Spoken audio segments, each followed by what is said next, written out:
అసద్ మీద చాలా ఆరోపణలు ఉన్నాయి సార్. ఆయన కూల్గానే క్రూరత్వం ప్రదర్శించారు అని చెప్పి, తన ప్రజల మీదే రసాయన బాంబు దాడులు జరిపారని చెప్పి 5 లక్షల మంది ప్రాణాలు తీసేశారు అని చెప్పి చాలా ఆరోపణలు ఉన్న నేపథ్యంలో అసద్ ప్రభుత్వం ఈ పరిస్థితుల్ని ఎదుర్కోవడానికి దారితీసిన పరిణామాలు ఏంటి సార్? అంటే నేను ఇంతకుముందు కూడా మీకు చెప్పాను, 2015లో ఈ సివిల్ వార్ ఒక టర్నింగ్ పాయింట్. అంటే 2011లో సిరియా అంతర్యుద్ధం మొదలైంది. సిరియా అంతర్యుద్ధంలో మళ్ళీ ప్రపంచంలో ఎక్కడ యుద్ధాలు జరిగినా అగ్రరాజ్యాలు ఉంటాయి. అక్కడ మీరు యురేషియాలో యుద్ధం జరుగుతుంది, ఉక్రెయిన్కు మద్దతుగా అమెరికా. అసలు రష్యా ఉక్రెయిన్ పైన దాడి చేయడానికి మూల కారణం అమెరికా. ఎందుకంటే అమెరికా నాయకత్వం నాటోలో ఉక్రెయిన్ను చేర్చుకుందాం అనే దశకు వచ్చిన తర్వాత మీకు గార్బచోవ్తో అమెరికా కుదుర్చుకున్న ఒప్పందం ప్రకారం సోవియట్ పతనానంతరం ఈస్టర్న్ యూరప్లోకి మేము ఎంటర్ కాము అని, ఎక్స్పాండ్ కాము అని చెప్పినాక 15 దేశాలు అనుకుంటాను ఆ తర్వాత నాటోలో చేరాయి. చివరకు ఉక్రెయిన్ను కూడా నాటోలో చేర్చుకునే సమయంలో పుటిన్ ప్రకటించింది, యువర్ క్రాస్ రెడ్ లైన్, మీరు ఉక్రెయిన్లోకి కూడా నాటో బలగాలు వస్తే రష్యా సరిహద్దుల్లో అమెరికా ఉన్నట్లేగా. ఎందుకంటే 5 నిమిషాల్లో రష్యాను అటాక్ చేయొచ్చు, అందువల్ల ఇది మా దేశ భద్రతకు ప్రమాదం కనుక మేము అంగీకరించము అని చెప్పి ఉక్రెయిన్ పైన యుద్ధం చేశారు. ఇప్పటి వరకు ఫిబ్రవరి 24, 2022 అనుకుంటా, నాకు గుర్తున్నంతవరకు ఈ వార్ స్టార్ట్ అయ్యి ఇప్పటికి ఎండ్ కాలేదు. ఉక్రెయిన్కు మద్దతుగా అమెరికా ఉంది. ఇప్పుడు ట్రంప్ వచ్చాక ఏం జరుగుతుందో తెలియదు. అటు రష్యా అటాక్ చేస్తుంది. సో అందువల్ల Ukraine war is not Ukraine war. Ukraine war is Russia versus America, Russia versus west. ఇక్కడ సిరియాలో కూడా జరిగింది అదే.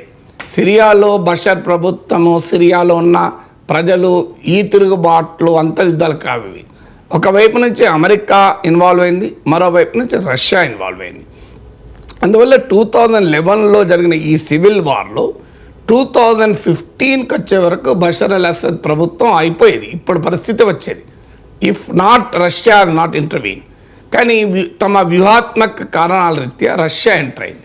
రష్యా బషర్ అల్ అసద్ ప్రభుత్వానికి మద్దతుగా బలగాలు పంపించడంతో, రష్యా సహకారంతో బషర్ అల్ అసద్ ప్రభుత్వం ఈ వివిధ రకాల మిలిటెంట్ గ్రూపులు, ఒకవైపు కర్డిష్ ఫోర్సెస్, మరోవైపు హెచ్టిఎస్, ఇంకోవైపు నుంచి ఇలా రకరకాల జిహాదీ ఎలిమెంట్స్, ఐసిస్ ఒక దశలో. సో వీళ్ళందరితో ఫైట్ చేస్తూ వచ్చింది. ఫైట్ చేస్తూ వచ్చి చివరకు 2016లో ఒక రకంగా సిరియా పైన గ్రిప్ తెచ్చుకుంది. గ్రిప్ తెచ్చుకుందంటే అర్థం సిరియా మొత్తం బషర్ ప్రభుత్వ పరిధిలోకి రాలే. అప్పటికి కూడా 30 లక్షల మంది జీవించే నార్త్ వెస్ట్లో ఉన్న ఇడ్లీ ప్రాంతంలో హెచ్టిఎస్దే ఆధిపత్యం, కుర్దిష్ ప్రాంతంలో అమెరికా మద్దతు ఉన్న కుర్దిష్ శక్తులదే ఆధిపత్యం. ఇలా ఎక్కడికక్కడికి సిరియాలోని కొన్ని ప్రాంతాల్లో ఆధిపత్యం అంటే ఏదో మిలిటరీ ఆధిపత్యం కూడా కాదు, దే ఆర్ ప్యారలల్ స్టేట్. వాళ్ళంతా వాళ్ళు అక్కడ రాజ్యం వెళ్ళడమే. ఇప్పుడు మీకు ఆ రకమైనటువంటి పరిస్థితులు ఏర్పడ్డాయి. సో ఈ పరిస్థితుల్లో 2016లో వార్ స్తంభించిపోయింది. దాన్నే ఫ్రోజన్ వార్ అంటారు. తర్వాత జరిగిన పరిణామాలు ఏంటి? ఇప్పుడు 3 రకాల పరిణామాలు జరిగాయి. ఒకటి, బషర్ అల్ అసద్ ప్రభుత్వం ఈ సివిల్ వార్లో పైచేయి సాధించటానికి ప్రధానమైన కారణం రష్యా మద్దతు. కానీ రష్యా ఏమైంది అంటే 2022 నుంచి ఉక్రెయిన్ వార్లో కూరుకుపోయి రష్యా బషర్ ప్రభుత్వానికి మద్దతుగా నిలబడే ఆ పరిస్థితి బలహీనపడింది. దాంతో రష్యా వెనకాడడం మొదలైంది. తర్వాత ఇక్కడ టర్కీ ఒక ప్లేయర్, సిరియా పక్కనే టర్కీ ఉంటుంది. టర్కీ మద్దతుతోని ఫ్రీ సిరియన్ ఆర్మీ ఏర్పడింది. దాన్నే సిరియన్ నేషనల్ ఆర్మీ అంటారు. ఈ సిరియన్ నేషనల్ ఆర్మీ అల్ జలానీతో కలిసి ఒక రకంగా పనిచేస్తుంటుంది ఇడ్లీ ప్రాంతంలో. సో రష్యాకు టర్కీకి మధ్య కూడా ఒక రకమైన అండర్స్టాండింగ్ వచ్చింది. టర్కీ ఎర్డోగాన్ నాయకత్వంలో టర్కీ నాటోలో సభ్య దేశమైనా కూడా రష్యాకు సన్నిహితమైంది. సో ఈ ప్రాంతంలో తన స్ట్రాటజిక్ ఇంట్రెస్ట్ల రీత్యా రష్యా టర్కీ మధ్య ఒక రకమైన అండర్స్టాండింగ్ వచ్చింది. ఎప్పుడైతే రష్యాకు టర్కీకి ఒక రకమైన అండర్స్టాండింగ్ వస్తుందో, ఇడ్లిబ్లో టర్కీ అనుకూలంగా ఉన్న, టర్కీ మద్దతుతో ఉన్న హెచ్డిఎస్ కావచ్చు, సిరియన్ నేషనల్ ఆర్మీ టార్గెట్స్ని అటాక్ చేయడం బషర్ ప్రభుత్వానికి కష్టమైపోయింది. దాంతో ఇడ్లీ ప్రాంతం, నార్త్ వెస్ట్లోని ఇడ్లీ ప్రాంతంలో మీకు అల్జలాని ఈ స్థావరం బలపడింది.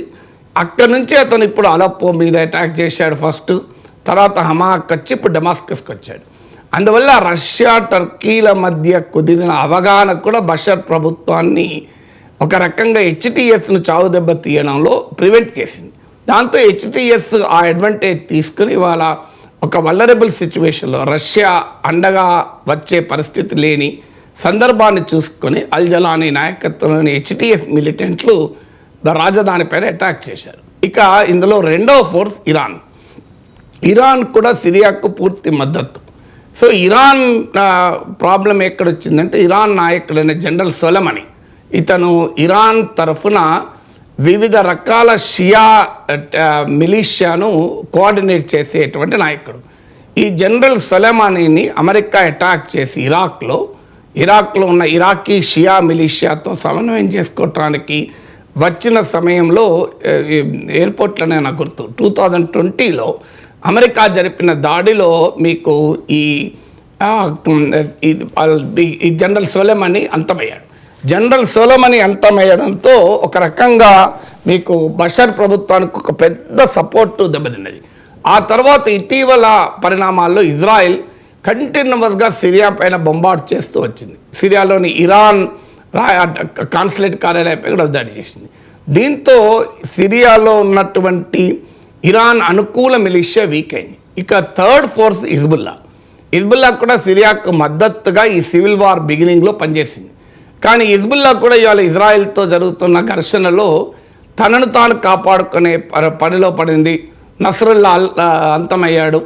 సో అందువల్ల ఇజ్రాయెల్ గాజా వార్ క్రియేట్ చేసిన పరిస్థితుల వల్ల ఇరాన్ కూడా పూర్తిగా సిరియాకు మద్దతుగా వచ్చే అవకాశం లేకుండా పోయింది. ఇరాన్ కావచ్చు, ఈవెన్ హిజ్బుల్లా కావచ్చు. ఉక్రెయిన్ వాళ్ళ వల్ల రష్యా పూర్తిగా ఇన్వాల్వ్ కాలేకపోయింది. రష్యాకు టర్కీకి మధ్య అవగాహన కుదరడం వల్ల ఇరాన్ జనరల్ సొలైమనీ అంతం కావడము, హిజ్బుల్లా ఇరాన్లు గాజా విషయంలో ఇజ్రాయెల్తో ఘర్షణలో ఉండడం వల్ల ఈ 3 రకాల లైఫ్ లైన్ సపోర్ట్ బషర్కి ఆగిపోయింది. అంటే రష్యా సపోర్ట్ ఆగిపోయింది, ఇరాన్ సపోర్ట్ ఆగిపోయింది, హిజ్బుల్లా సపోర్ట్ ఆగిపోయింది. పైగా ఆల్రెడీ ఇంతకుముందు చెప్పినట్లు ఇడ్లిబ్లోని హెచ్టిఎస్ స్థావరాల్ని బషర్ ప్రభుత్వం రష్యా బాగా మద్దతున్న సమయంలో అంతం చేయలేకపోయింది. కారణం టర్కీ అభ్యక్షం వల్ల, రష్యాకు టర్కీకి ఉన్న అండర్స్టాండింగ్ వల్ల.